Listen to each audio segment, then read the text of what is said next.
الخوف، کچھ خوف سے، والجوع، کچھ بھوک سے، والنقص من الاموال، کچھ مالوں کی کمی سے، والانفس والثمرات، کچھ جانوں سے، کچھ پھلوں کی کمی سے، وبشر الصابرین، تو صبر کرنے والوں کو خوشخبری سنا دو، الذین اذا اصابتهم مصیبہ، جنہوں نے مصائب اور مصیبتوں پر صبر کیا، قالوا ان للہ وانا الیہ راجعون، اور کہا کہ ہم اللہ ہی کا مال ہیں اور ہمیں اللہ ہی کی طرف لوٹ کر جانا ہے، اولئک علیہم صلوات من ربہم ورحمہ، انہی پر اللہ کی درودیں اور رحمتیں ہیں، واولئک هم المہتدون، اور وہی سیدھے رستے پر چلنے والے ہیں۔ میری بہن، واضح ارشاد ہے، یہ جو آپ کا بچے کا سوئمنگ پول میں ڈوب کر انتقال ہوا ہے 4 برس کا، یہ کم سنی میں مارا گیا، بالانفس والثمرات، یہ پھلوں کی کمی ہے، چھوٹا سا تھا، سوئمنگ پول میں ڈوبا اور اس کا انتقال ہو گیا۔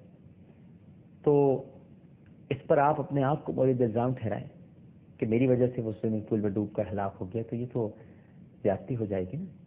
آپ کو تو صبر کرنا ہے اور یہ کہنا ہے ان للہ وانا الیہ راجعون۔ اور یہ بچہ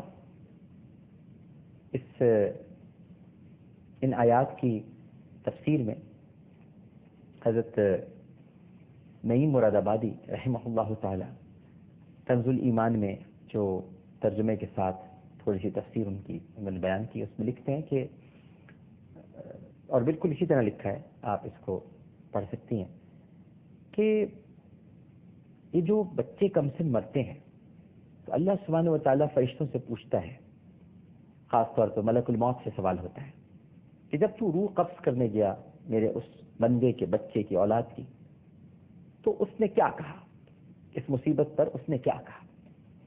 اب یہ جو سوالات ہوتے ہیں نا ناظرین کرام، اس کا یہ مطلب نہیں ہوتا کہ اللہ تعالیٰ معاذ اللہ علیم نہیں ہے، جانتا نہیں ہے، ڈیوٹی ہے، ملک الموت کو تو بتانا ہے، پوچھا جا رہا ہے، اللہ تو سب جانتا ہے، لیکن ہماری تعلیم کے لیے پوچھا کہ میرے بندے نے کیا کہا۔ تو جب ملک الموت جواب دیتے ہیں کہ جب ہم نے ایک ننھی سی روح قبض کی، ایک منا سا بچہ جو سوئمنگ پول میں ڈوب گیا، 4 برس کا تھا، جب اس کی روح کو قبض کیا تو آپ کے بندے یا بندی نے انتہائی عاجزی اور انکساری کے ساتھ کہا ان للہ وانا الیہ راجعون، یہ اللہ ہی کا مال ہے اور اللہ ہی کی طرف اسے لوٹ کر جانا ہے۔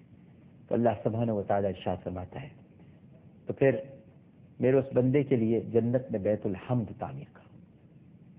نہیں مراد آبادی صاحب اس حدیث کا حوالہ دیتے ہیں، بیت الحمد تعمیر کرو، جہاں پر اس کا بچہ قیام پذیر ہوگا، اور جب یہ بندہ یا بندی روز حشر لائے جائیں گے تو انہیں بیت الحمد میں اس بچے کے ساتھ رکھا جائے گا۔ تو صدمہ تو ہے میری بہن، دکھ کی بات ہے کہ آپ کا 4 سال کا بچہ سوئمنگ پول میں ڈوب کے ہلاک ہو گیا ابھی رمضان میں۔ تو ایک تو رمضان المبارک میں اس کا انتقال ہوا، دوسرا آپ کے لیے اجر اور ثواب کا سبب بنا، لیکن آپ اپنے آپ کو گنہگار نہیں کہیں، یہ مت کہیں کہ ہمارے کسی گناہ کی سزا ہے جو ہمارے رب نے۔ اللہ تعالیٰ ظلم نہیں کرتا میری بہن، معاذ اللہ، ظلم ہم کرتے ہیں اپنے نفس پر، اپنی جانوں پر ظلم کرنے والے ہم ہیں۔ جبھی تو ہمیں دعا سکھائی ہے، تعلیم دی ہے، ہر وقت ہمیں یہ دعا پڑھنی چاہیے، ربنا ظلمنا انفسنا وان لم تغفر لنا وترحمنا لنکونن من الخاسرین۔ السلام علیکم۔ السلام علیکم۔ السلام علیکم۔ السلام علیکم۔ وعلیکم السلام، جی فرمائیے۔ وہ میں اورنگ آباد سے بول رہی ہوں، انڈیا سے۔ اورنگ آباد انڈیا سے بول رہے ہیں جی، اچھا، اپنے ٹی وی کی آواز ذرا بند کر لیں گے آپ؟ ہاں ایک منٹ، ہاں ایک منٹ۔ یہ میں یہ پوچھنا چاہ رہی تھی کہ آپ اتنا ڈیٹیل اتنا اچھا بتاتے سب، وہ تھا آپ اپنے ٹی وی کی آواز بند نہیں کر رہے ہیں اور وہ صحیح طریقے سے دماغ میں بات آتی۔ جی جی فرمائیے۔ میوٹ کر دی میں نے۔ اچھا دیکھ وہ دکھ رہے ہیں، میں نے آواز کچھ نہیں، وہ میوٹ تو نہیں کیا آپ نے، لیکن خیر میرے کو تھوڑا سا نا پردے کے مطلب نقاب جو رہتا نا، گوشہ پردہ، تو وہ پوچھنے کا تھا، وہ ذرا ڈیٹیل میں بتائے، وہ تو زیادہ اچھا رہے گا. چلیے ٹھیک ہے، بالکل صحیح ہے، انشاءاللہ اچھی بات آپ نے کی ہے.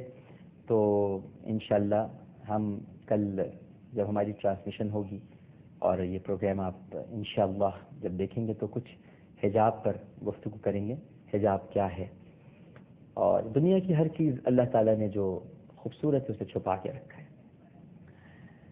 دیکھیے سیپ بہت عرصے تک انتظار کرتی ہے کہ پانی کا کوئی قطرہ اس کے دامن میں کچھ دیر کے لیے پناہ لے، اور پھر وہ اس کی پرورش کرتی ہے.